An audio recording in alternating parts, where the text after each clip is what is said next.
Hey guys, how is it going today? So today we're going to look at Bitcoin Cash. It's been a while since we've looked at Bitcoin Cash. We've had a lot of fun with Bitcoin Cash, huh? Do you guys remember a few months back, like in November, especially in September? Those were fun days, huh? Um, yeah, I actually got up at a pretty normal time, which is so weird because that actually never happens. Like getting up at 7 in the morning, you know? Usually it's like 2 p.m. or something, or 2 a.m., some random time.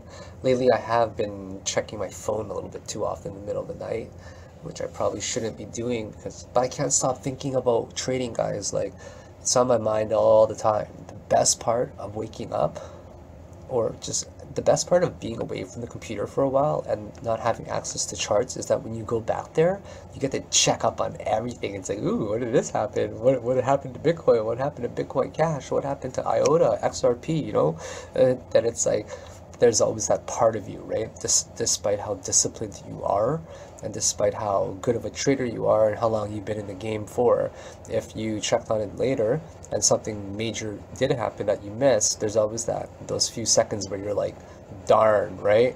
You're like, darn, I really missed out on that one. But then you get over it really quickly. So that's why I love checking charts, and it has been a really long time since we've looked at Bitcoin Cash. Do you guys remember some of the predictions that I made? Okay, check out my November 11, November 12 prediction, around there, maybe November 10, where I predicted $2,800, right? I predicted that if it broke, I think 1,873, we would hit $2,800 exactly on the nose. Do you guys want to know how I did it? Of course you guys want to know how I did it. We're gonna catch everybody up and tell everybody how I noticed that one. Okay, so first of all, we were right around here. So I took a fib retracement from the very bottom to right where we were there, as best case scenario for highest possible peak that we can reach. And then the next thing that I did was I took Fibonacci extensions using those best possible case scenarios. It's from there to the peak of where this one is right there. If it were to retrace to 382 region, it didn't even come close. It actually retraced to only barely to the 236 region. So I made that assumption wrong, right? And this one made, like, if I actually drew all the lines accurately, it would have hit that's how I predicted the 28.99 on the nose right there. And that's what it hit, guys. And then the next prediction after that on November 12 that I made, yeah, I made it like, it was November 12th, this day right here. Everyone said I was crazy for saying, for using a correlation method with Bitcoin, right? So I was looking through the market cycle and where Bitcoin was, and I just correlated it to where Bitcoin Cash was at that time as well, right? And just using those methods, I deduced and just came up with a method to use a fib retracement level from where we leveled off from right here where we leveled off to up there to the highest point, which is 20, I'm trying to get exactly 2802, good enough. And it also fell slightly to this region right here on Bitcoin, right between the near the 786 fib level right there. And in the video I said that using this method with Bitcoin, it would fall somewhere between 950 and 750, and we will average it out to $850. And indulge me and read this low right there, guys. It fell down to $851, right? And I guessed 850. Yeah, and the next few ones after that, I made a few predictions. Let's see if I have any here. I don't remember. So here's my $2,800 prediction that I made, right there. Here's my correction target. Where else? Here's my November 12 Bitcoin Cash prediction average. right around the 850 range. What else did I do? I guess this correction target as well. And there's one major one that I did really bad on though. This one actually was pretty, yeah, both of them hit as well. Both of these numbers hit, I remember. It was pretty cool. This was November 26th, right? November 26th. Entry 625 to 685, and we would hit between 1600, or sorry, we would hit about 1868 to 2040. So November 26th there.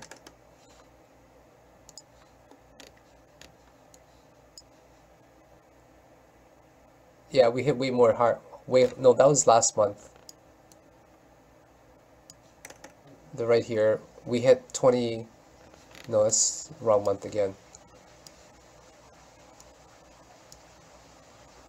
Right here, we didn't hit the second target, but we hit 1683, which was still a very respectable one considering. No, I think that I'm getting my charts wrong. I don't want to go through all of them. Anyways, guys, so we made some good predictions, but there was one really bad prediction as well that I made. Let's see if I can find it later. So anyways, let's go through what's been going on right here. So here from the beginning of time, I don't know if I would really call this an impulse wave up. I'd more so call it a corrective pattern, right? Yeah, like here, I don't know if I want to call this an actual motive first wave up there, because it doesn't give us a lot of, it doesn't give us a good gauge, right? Because, I mean, think about it. Let's say we call this Elliott wave 1, 2, 3, 4, 5, right? Like 1, 2,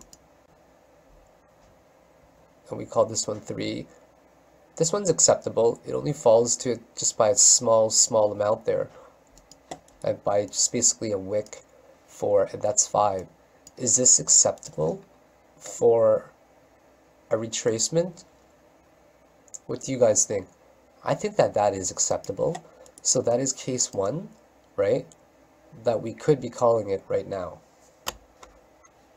And then the second case is this one right here, where this is actually wave 1 right here. You know, wave 2's there. 3's there, and 4, this is a long wick, so guys, we're not even going to count this part of overlapping region 1. 4 here, and then there's a 5th one up there, right? Now we ask ourselves, is this a reasonable retracement, right? Reasonable retracement, and we say to ourselves, yes, it is. So either case, both of them are very reasonable retracements where we're finding it level off, right? And this one, we would most likely say it's more of an ABC corrective pattern instead, which makes more sense, wouldn't it? We call this an ABC corrective pattern instead, and this would be officially the first motive wave up. But either way, regardless, we factor in the Fibonacci extension of this, just this right here as our wave 3. And we see it level off at the 618 and just touch it. Now, if we considered all of this, right? All of this here, wave 1, 2, 3, 4, 5 instead. So instead of taking the Fibonacci right at the wave 3 only there, right? Right at the wave 3 only, we would take it from waves 1 all the way to 5, right here. 1 to 5 right here for the entire range. Now we ask ourselves, is this a respectable one, right? Is this a respectable one as well? And the answer is also yes. But when we take a look at this one right here instead, this one compared to the other one we just saw, which is, this one here makes more sense as well in some respects because this flash crash happened, right? And at the end of a 5th wave, right, this tends to happen. At the end of a 5th wave, people are still logging, right? And it tends to happen. And then we end up getting a huge tank at the 618 level, and then we level off at the 0.5 region. Now we say, okay, well, if this tank does happen on the 5th wave often, which 5th wave are we talking about? Are we talking about the 5th wave the fifth wave of all subwaves, right? Because if it happened there, then we can also say that, hey, guess what? It also happened right here as well at the end of it. So now that argument is completely flawed because we can't prove it in this one specific case only, because it has happened in two different cases for waves 3 and for waves 5 there. So I don't know which one is right. I don't know which one is wrong. But what I do know is this, guys, is that it's leveling off, right? You guys see it leveling off as much as I do. Let's isolate the region here that we see. I don't know why it's defaulting to purple. Let's use that color. Right, we see this region here being isolated. Let's see if we can perform surgery a little better. Let's surgically move these lines accordingly on a good time frame. That is a really nice support line right there, right? It's actually pretty good. So right now, what is holding this really well together is this shape. And if you excluded this wick, because they do overlap on a higher time frame, you actually get it, you see it squeezed into there a little bit more even. See, those wicks, they overlapped on a much bigger time frame, and that would be considered just a really big bull trap. So you can call this a secondary region, right? The top part here that I'm just squiggling, you can call this a secondary like bull trap region. And here there's no doubt about it. So the primary region that we see Bitcoin Cash being isolated to, and there's no doubt about it, I would hope, is this region right here, right now, right? Like this region, this whole region right here. But guys, we have to factor in other danger zone regions, right? Danger zones up or down, okay? Depending on if you guys are long or short. But Bitcoin Cash is actually ready for a big breakout very soon. This is the danger zone for if you're going long, right? Or if you're going short. So these are the outside areas, okay? The ones in the red. And then we also have to factor in a horizontal support line as well, right here, okay? A horizontal support line. So this is a danger zone as well for people, ignore the word danger zone. I'm just talking about the zones outside. So here, I'm going to make it green actually, because this is the more profitable zone when it breaks into the, would be the bullish zone, we can call it right here, okay? We can call this a bullish zone if it actually gets into, you know, the green zone up in here. It extends all the way to the green down here, right? And if it goes down to over here, right, then it's break to the red zone, then that's a danger zone right here, because now it's falling below some supports, right? So that's a danger zone. And you got to be really careful of this one if it breaks through. And it's being held right now by many supports, by this one, by this one, by these entire ones as well, by this one, right? So these are some really strong supports right now. So right now, guys, Bitcoin Cash is correlating fairly well to Bitcoin, right? I mean, for example, right here, this is on January 10, where Bitcoin Cash went up. And let's look at Bitcoin on September 10. See, September 10, Bitcoin Cash went up, and then when Bitcoin went down, look what happened to Bitcoin Cash as well. Bitcoin came down with it as well. And Bitcoin seems to have found support right now. So I do believe that a breakout is incredibly imminent for Bitcoin Cash right now, guys, for long term, right? I don't think that it's going to fall down to this region. That's a really horrible zone to fall into. Now, this one would be even worse if it fell into here. If this support doesn't hold, the horizontal one, then this one is an even worse danger zone, like below it, over here. Try to make it, like, I'm going to make that one like purple or something, okay? The purple zone, like, yeah, you don't want to be in this zone. But it does end up becoming a buy zone because we found a lot of support, right? We found a lot of support. But all I'm saying is that we don't want it to fall into this first of all, this is a tier 1 level. This is the original support, right? The sloped horizontal one. The next level of support is in this red zone. Then the purple zone, we find slight support here, right? The purple zone here. And then we have a buy zone, definitely a buy zone, like a tier 1 buy zone and a level 2 tier buy zone down over here, an upper and a lower. So, but right now, overall, I do think that is incredibly bullish right now, super bullish, and I do think it's actually going to break out of here right now.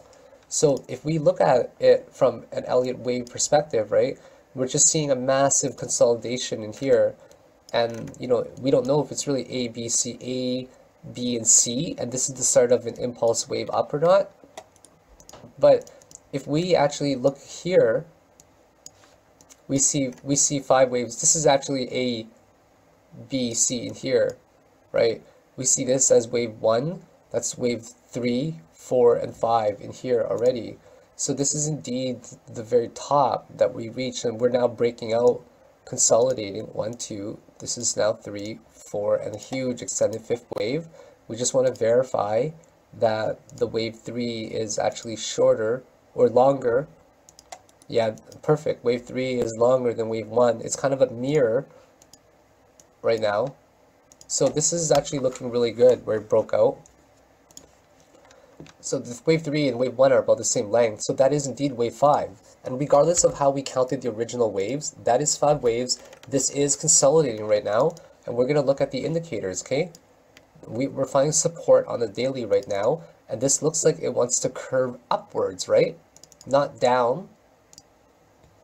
We look at, we look here as well. It's ticking up as well. And we're also getting a positive histogram here, right? Positive histogram, bullish divergence, finding support over here. It looks like it's just about to break out of this zone. So guys, the first test, right? What you guys want to do is you want to look out for key regions here. You want to look out for key regions down over here as well, right?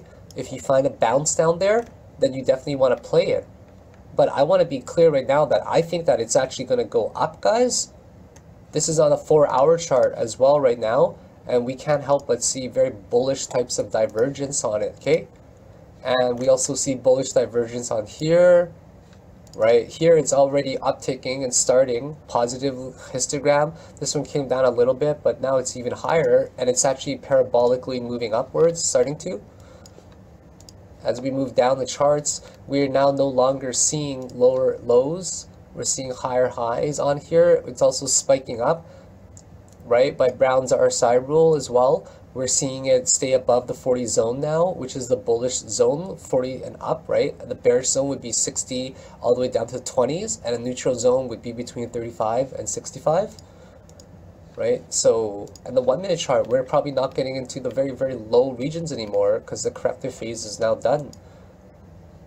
So I do believe that we are fairly bullish right now, guys. And I don't know exactly where A, B, C, D, and E is touching, right? But that could be A, that could be B, C. We can get another D and an E. So I want to be very clear, guys, that like this could be A, this could be B, and the next touch could have been somewhere like B there. And that could have been the tiniest C because A came down with such force. We can make a touch there, but we will definitely try to make another touch somewhere down here as well, I'm guessing. But in this whole region, guys, I want to be clear, okay? This whole region is the kind of zone that we're playing with right now, and a breakout is very imminent to the upside, in my opinion.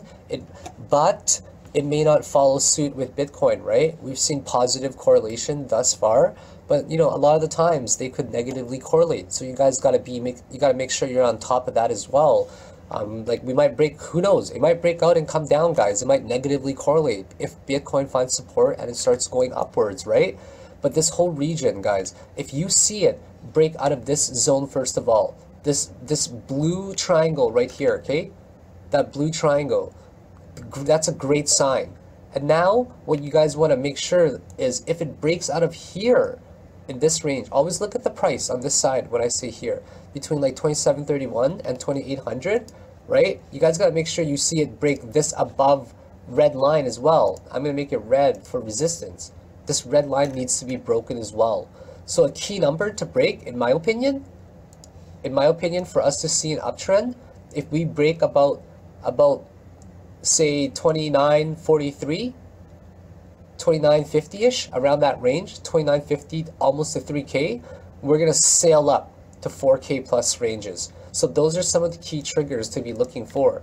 Now, if we fall down, we've already talked about some of the levels of supports that we can fall down to. One of them is around the the 2100 ranges, and if those ones don't hold, we might fall down to the 18 to 1900s, like the high 1900s range, mid 1900s, down to over here.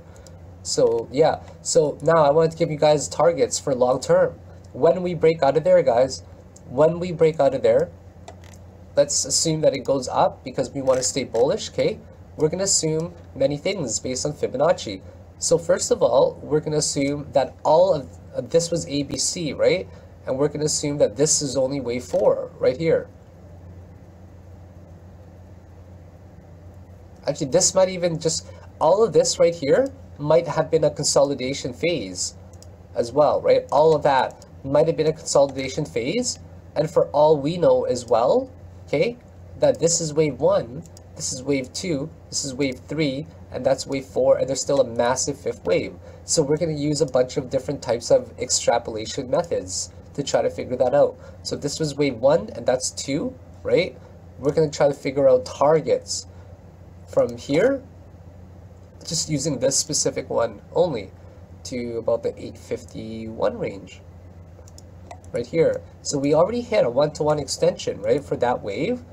So now, because we hit this extension right here for that wave, we're looking at about, hold on, I gotta make sure that these are right, because they're on such a far time frame that they might not be right, right?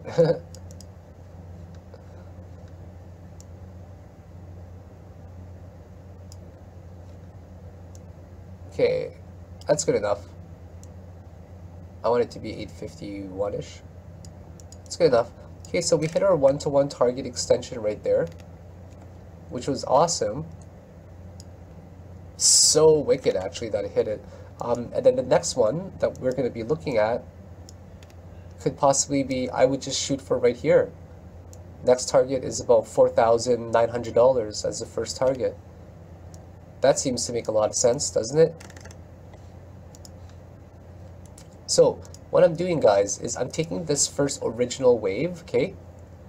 So if this was wave 1 and this wave 3 hit a one-to-one extension, and we're assuming that there's still a wave 5, we're going to assume it's going to hit a little bit higher than it as well. It's going to hit between 4890 and possibly a target 2 of 5500. Okay? That's what we're assuming. Now, let's say that we just take it based off this wave only, right? And we do, actually, I don't want to delete that one. We want to cross-reference it and assume that,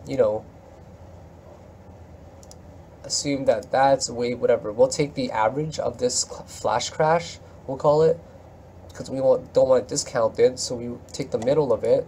Now we'll cross-reference it between the 786 and the 618 region, right? So we can actually make our first target a little bit more conservative, like a little bit more conservative somewhere up there. So a conservative one would be around 4400, and a very aggressive one would be around up there. So we can have our target 1s as about 4400, target 2 at 4900, and target 3 at about 5500 for the next wave. So I'm going to write that down here really quickly just so I don't forget as well. Target 1, 4365, target 2, 4896, target 3, 5495. So those are some of my targets for long term, guys. But when I say those targets, we gotta break out of, we gotta create a pattern first of all, okay, guys? We might not even be breaking out of here first. I want to be very clear. I want to let you guys know that I'm most likely looking for a fractal to form like this, okay? I'm looking for a fractal to form like this, and I want this to make some sort of like an A, we'll call this A right there, and B, say C right here, D and E. So guys, don't take these dates into account at all. We're just talking about targets for long term, okay? That's what I expect to make.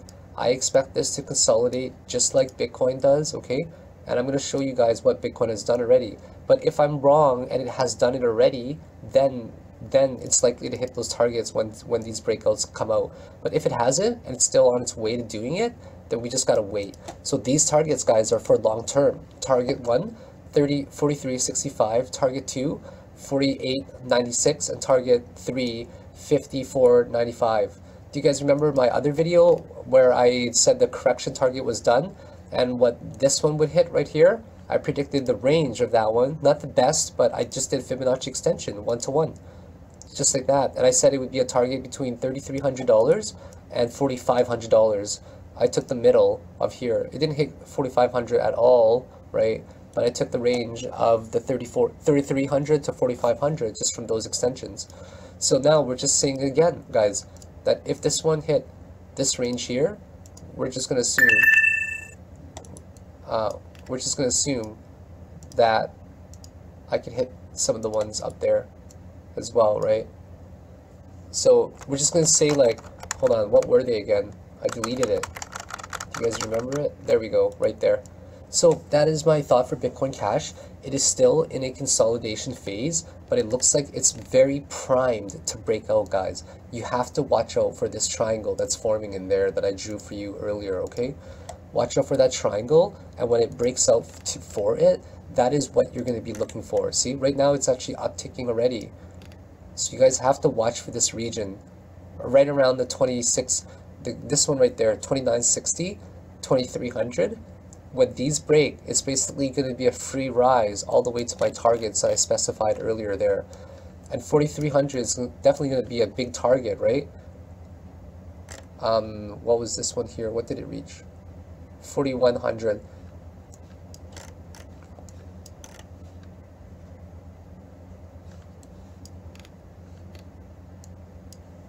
For longer term, you know what? I should probably make this first target, of course, the resistance.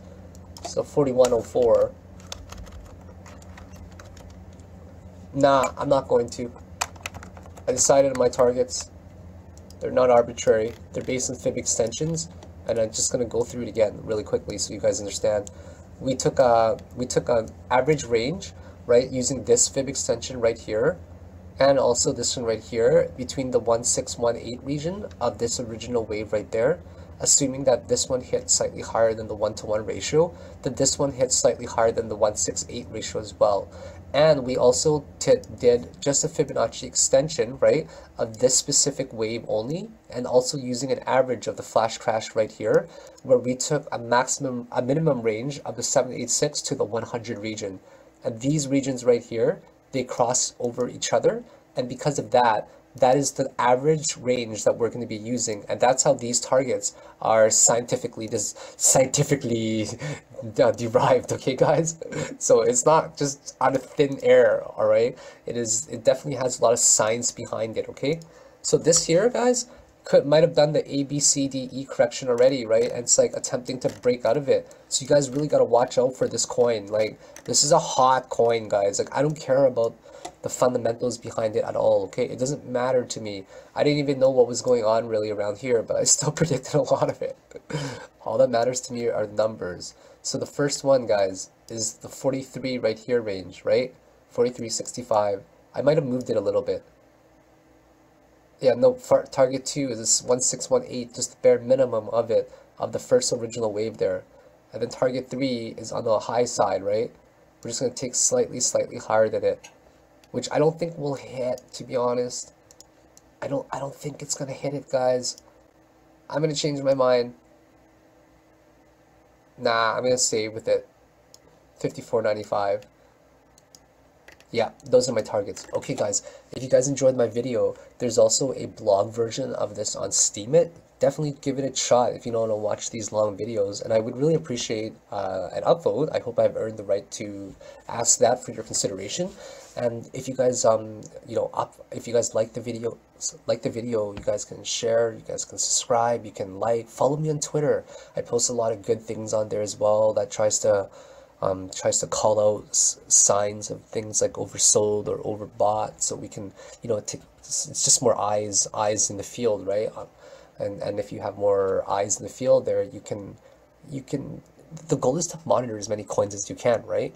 And you can't monitor all of them. So sometimes following people on Twitter, you might get more information flowing your way for signs of buying and selling and stuff like that, right? And yeah, that's why I like to tweet, just to help out the community in general.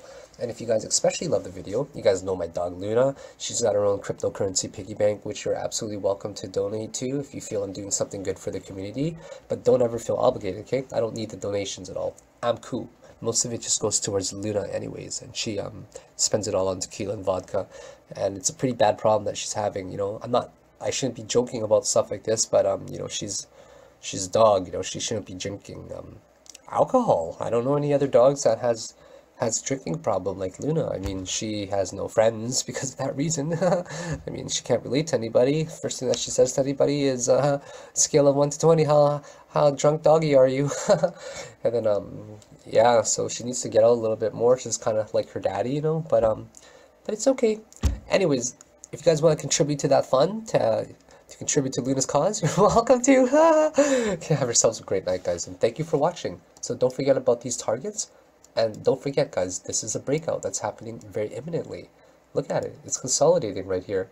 It might be for a little bit while longer, but when it does, something's going to happen. It's just a matter of time. See you guys.